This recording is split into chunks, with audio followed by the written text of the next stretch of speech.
understand, especially in regards to someone like Hillary Clinton, who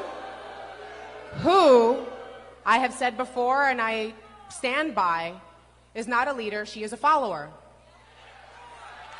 And so she follows public opinion on things. So if we stay strong on universal health care, if we stay strong on the fight for 15, if we stay strong on all of these things, which is what this paper represents, our revolution is dependent on your time, your energy, your blood, sweat, and tears, your sweat equity, your persistence, your commitment, your dynamism, you and us making we together. That's what this is.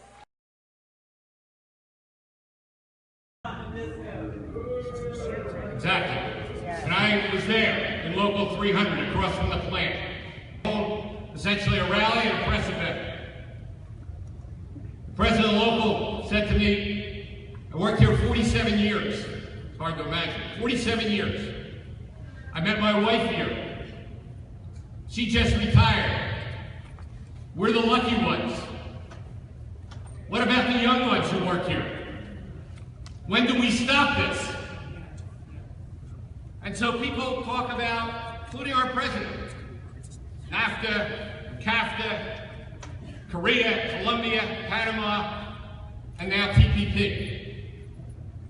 And disproportionately, whether it's Flint or Detroit, the workers in American Axle, and what happened to their work, or Indianapolis in this campaign, Chuck Jones from the Steelworkers, 1,900 workers at Carrier, United Technologies, their plants slated to close, the work going to Monterey.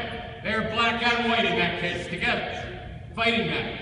United Technologies, that gets almost $10 billion a year in federal contracts from our federal government, and yet can close the plant in Indianapolis because it's $3 an hour in Monterey. Flint's not just a story about water. The racism is about class as well.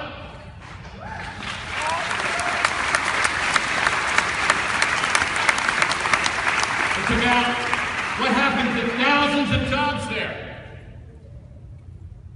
As you heard even from the mayor of Flint, if you heard her speech, used to be one of the richest cities in America. As late as 1961, Detroit was the richest city in America. And these trade deals have killed urban America. The neighborhood where I live in, there were factories everywhere. Hunting Park Avenue, if anybody's here from Philadelphia, they're all shut down. The multinational company that owns it is not shut down. But the neighborhood has lost all those jobs. So this fight against the TPP that goes forward, those of you who still have a breakfast in a state with one of the 41 Democrats who voted wrong last year, and I'm so proud of so many of you who raised that this week, we can't just be in peace with those Democrats.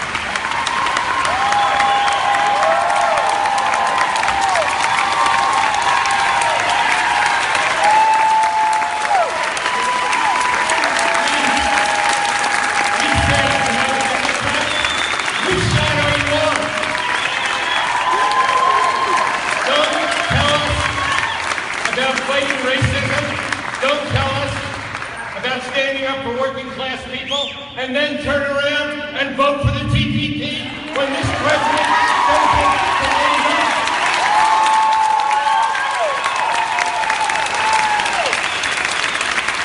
So all of us here sign up to host a party at your house for our revolution. It'll be in a couple of weeks. And let every Democrat, Independent, and Republican know that we will stand up and fight back, and that we will be on the attack, and we understand how race and class are connected, and we will talk about them and walk about them every day we can. Thank you.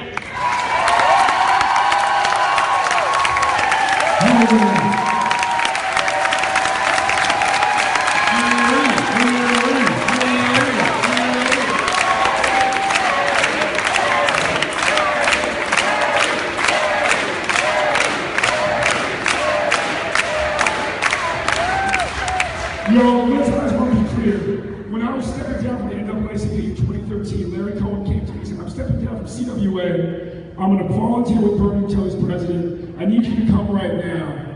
And I said, yeah, but brother, you got a union pension and I don't, so I'll see you in a couple of years. Well, he has given up, years of his life, everything. Thank you, Larry. Thank you, Larry.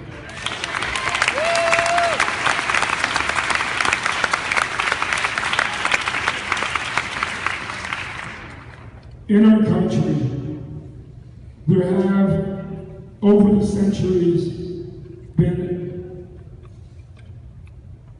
some small tradition of black entertainers who have united the progressive movement and the civil rights movement. There are, in our country, there's people who are apostles, and we have one of the apostles of Paul Robeson's tradition in our midst. Danny Glover. Danny, can you stand up and turn around?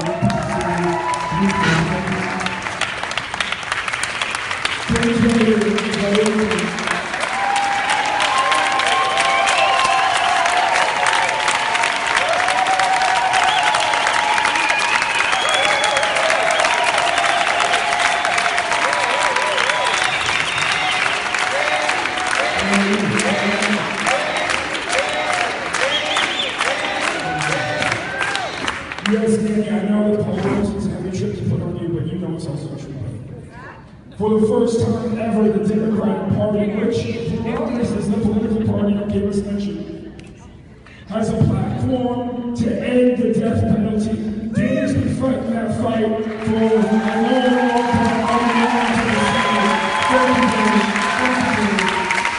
Was ready to go, and she was very, very disappointed.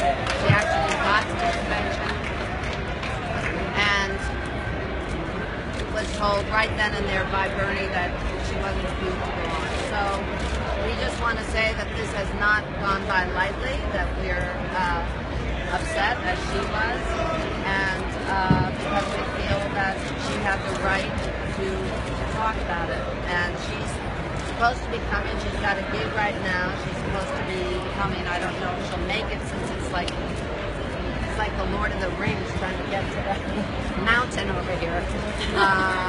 But hopefully she'll come. And so that's basically what we want to say. We just stand in solidarity with her because it was a very, very upsetting incident, and it shouldn't happen. And however you want to complicate it with whatever you want to say, all I can say is if it was Beyonce, everybody would have found a way to make sure she spoke. So, yes. Do you think that the Democratic Party or the Democratic Convention did this because Nina Turner is such a vocal black woman? Nina Turner is a very vocal black woman, and that is, you can't ignore that. So, but I have no idea why they did. I could theorize, but that would be something for them to explain. It wasn't the first time that's happened, and Bernie has said that he was very disappointed. So that's a question that I can't answer. I could theorize, but we're supposed to be trying for unity here, so I don't want to say anything bad, but that certainly didn't help. A lot of viewers on UNF News are... How do people unite behind the Democratic Party is literally yanking back one of Senator Sanders' most popular and passionate surrogates? The question is, how does the Democratic Party unite when he's yanking back, when they are yanking back one of his most beloved surrogates? And the answer to that would be, I have no idea. How does it unite when they take away most of the volunteer passes? How does it unite with any of the things that have made this convention so difficult? I don't know what that means. How do you unite? Will you be able to cast a vote for Hillary Clinton? Will you be able to cast your vote for Hillary Clinton? What do you mean? Would I be able to vote for Hillary Clinton? I would be able to vote because I'm withdrawing from the Dems, but that doesn't mean I can't vote in the election. But I'm waiting to be convinced. I haven't heard. She hasn't talked about TPP. The fracking thing is, Josh made great steps, but I'm not convinced on that. You want to stop so TPP? There's a number. Yes, TPP is a very dangerous thing, both for jobs and the environment. And so there's a number of things that she hasn't been clear about and haven't convinced me. So, the election is not tomorrow. The election is in November. And so I will wait and see if there's any shift. Certainly rehiring Debbie Wasserman-Schultz, 2 seconds later after we were getting these emails as we're sitting there and looking at everything, whether or not they were hacked by Russia or aliens doesn't really matter. What's in the emails is what matters. And we haven't really heard a discussion of that, and that's been very discouraging. So that I don't think that was exactly something, there was no apology really in terms of either Senator Clinton or Debbie Wasserman-Schultz. So that left us feeling as if we were not respected, I think. Regarding DemExit, do you have an opinion regarding that? Have Bernie Sanders stand up and sorry, just a quick question about Bernie Sanders. Does it matter to have? Do you know why Nina wasn't allowed to speak in the first place? Sorry? Do you know why Nina wasn't allowed to speak? I do. We're here to find out. Do you have? So yesterday, I'm Councilwoman Terry Mosey Samples from Akron, Ohio. I'm a pledged delegate for Senator Sanders as well. Senator Turner and I are very good friends. We're actually here at the convention together. Yesterday, she got a call from Senator Sanders saying that he wanted Senator Turner and Lucy to put his name in nomination at the roll call. She was honored. He called back and said, make sure not to say anything negative. They were concerned that there would be negative things said. She would never do that. Nina's not that kind of person. So we got ourselves together, went to the location. They told Senator Sanders to tell us to go. We stood at the Ohio podium, and as we stood there, we watched Lucy come out to the floor to nominate him, and we instantly knew there was a problem. We knew there was a problem. Then a second person came out where she was supposed to be, and we knew that they weren't letting her do it. Instantly, Senator Sanders called her, said, come and see me right now. And they called him at the last minute and said they don't want her on the stage. Do you have an opinion regarding DemExit? And Jill Stein, third party. This is about Nina. This is about Nina. Here's the thing. This is going to happen. Do you think Bernie Sanders can be more vocal? We can't build unity like this. She's the strongest advocate for the revolution. We all know that, along with Senator Sanders. And when you alienate the person who can bring everybody on board, how do you expect individuals to come on board and vote for the party? We've talked to several delegates who say that Bernie Sanders is... Quick question. Senator Sanders stood up in front of the convention, as you all know yesterday, and said, "Do you use the word to make Hillary Clinton president?" I'm interested in hearing from any of you who'd like to tackle it, whether you find that convincing or not. I don't think any of us are trying to read the senator's mind. We know that we need to work diligently and hard on the movement that's getting this around here. This particular convention has been unlike any convention in decades in this country. And certainly with the voices here at the table from all places, we need to know that those voices are heard, including and especially the voice of Nina Turner. Hello. My name is Portia Bolger, and I run the Twitter feed for Women for Bernie, and I am from Ohio, and Nina Turner is a personal friend of mine. I want to make something clear right now. This is about Nina, okay? And if you ask any questions that aren't, you need to go out the door. We're standing for Nina, okay? Do you have that? Now, I want to tell you what I know. I am from Ohio. Don't interrupt me. I am here for Nina Turner, and I want to tell you what I know. Nina Turner gave her voice. She gave her skin in the game to help Barack Obama get elected in Ohio. And we all know that he would not be our president today if he didn't take Ohio. Now they have disrespected the most powerful voice for Bernie Sanders, for we the people, and for the revolution. She has been told, you did not heal. She is a woman of color who has stood up and not bent her backbone. This is what this is about. Regarding Nina Turner, how hard has she worked to put this message forward? If you don't know the answer to that question, you haven't been paying attention, sir. So, well, many people are asking that. I want to ask the DNC about it, so I want to know exactly what happened. Thank you. Nina is doing her job right now. She's going to make it over here. I don't know exactly. It seems to take a lot of time to get in here, so I'm not sure. Susan, one final question. Yeah, what exactly happened? That exactly happened what I told Did she take her credentials, or like did the No, they didn't take her email Bernie and say No, that? she showed up ready to go, and that's why it was so broke. You know, he was talking to her the entire way in the car. You know, and then when she got there, he said anything about it, spoken against it. I have no idea. Was there an attempt to nominate Nina for vice president that was I blocked? don't know anything about it. Mr. Sarandon, is there... When that came up, she said that wasn't what she was focused on. She's just been focused on Bernie, and she, felt that Bernie only asked for, he's given so much Mr. Sarandon, in terms of what people have asked of him from the campaign, and the only thing he asked for was for Tulsi and Nina to speak. And for whatever reason, Mr. Sarandon, apologies. Is there a fair resolution to be had? I'm Deborah Berger. I'm the president of National Nurses United, and we campaigned with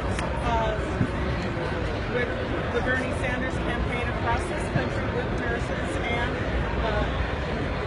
Nina, right? And we had a bond with her, and we felt that she was a good spokesman not only for the Bernie Sanders campaign, but for nurses and for our patients.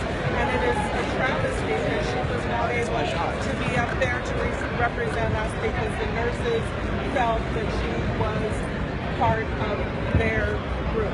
So what do you want to happen now? You've come to the press, you're telling us what's going on. What's the end game? What do you want to happen? Do you want Hillary to embrace her?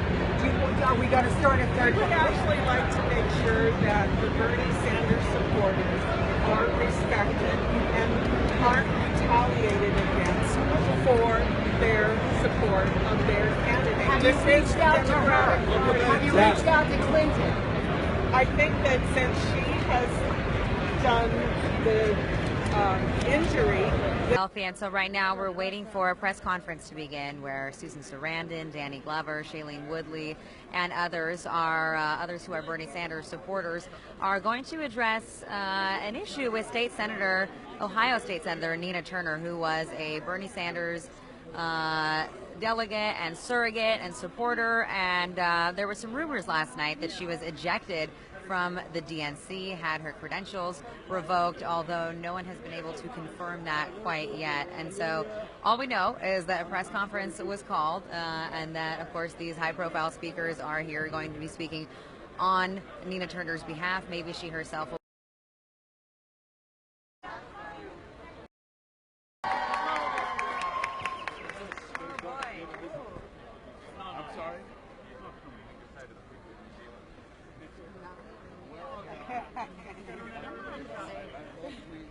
all right, I think that's very much it. We don't. Sorry, I just grabbed your. Where's Kendrick? I don't know. Where is he? He's a little late. He's a little late, apparently.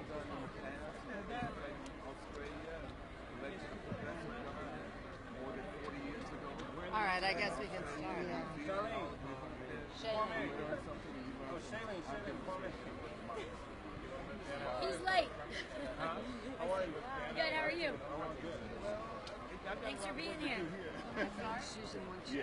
All right. All right, this isn't going to be a long thing. It's very simple.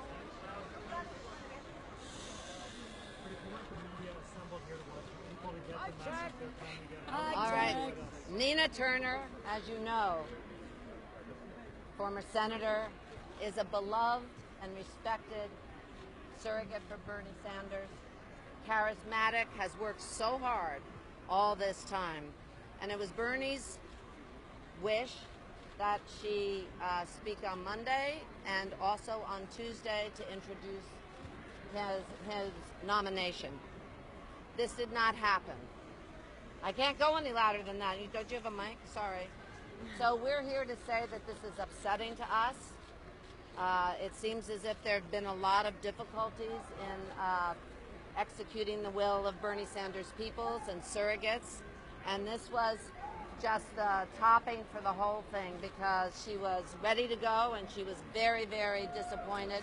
She actually got to the convention and was told right then and there by Bernie that she wasn't approved to go on. So we just want to say that this has not gone by lightly, that we're upset, as she was, and because we feel that she had the right to talk about it. And she's supposed to be coming. She's got a gig right now. She's supposed to be coming. I don't know if she'll make it, since it's like the Lord of the Rings trying to get to the mountain over here.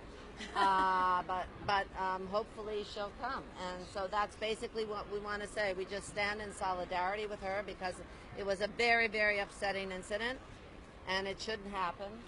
And, you know, however you want to complicate it with whatever you want to say, all I can say is if it was Beyonce, everybody would have found a way to make sure she spoke. That's right. So, yes.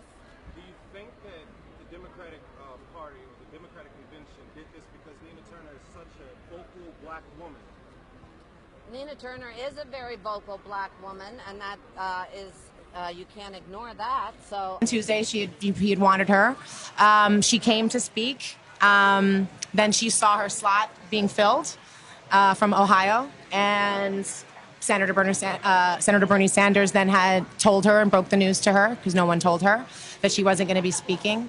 And it was a really painful thing. I think that there's all types of speculation about maybe what they didn't want her to say, or what they were worried about, or timing, and saying, oh, she was late or this or that, but she was there. And, you know, it was a painful thing, and it just is reflective a bit of what a lot of people have been sharing, and what I've heard a lot on the floor, is that there's a lot of talk about unity, but we're not feeling it, we're not seeing it, it's not being really reflected to individual delegates that I've spoken to, people who've spent a lot of money to be here, people who've gone into debt to be here. It's you know, who are representing people and voters, and a lot of voters who didn't even get to be counted, and just wanting to make sure that that's part of it, so we're not just saying unity, but that we're actually trying to build it. So, Shailene, do you think that it's going to be counterproductive, that if they just let Nina speak, that people would have felt like, oh, good, Nina spoke, but now people feel angry and you guys are doing this? Angry that we're doing this, or angry because Nina wasn't allowed to speak? No, I'm saying that the Sanders supporters are now angry, and if you just let her speak, you probably would have felt like, hey, at least she represented us. You know what, I think it would have been a step in the definite right direction for Sanders supporters to feel that unity, and to feel like the Democratic Party and Hillary's campaign were embracing us. I mean, Nina has such a strong voice. She's one of the most beloved politicians and surrogates for Bernie Sanders' campaign. I know, I'm so inspired by that woman. And every time I hear her speak, I think her voice is incredibly important to rally and to capitalize on the momentum that the Sanders campaign has built, to bring it into the Democratic Party and keep it in the Democratic Party for Hillary's nomination. So, Rosario, what do you think? Is there a way to bring unity in? What can they do? Is there something where you guys would be like, okay, all right, that was pretty good? I mean,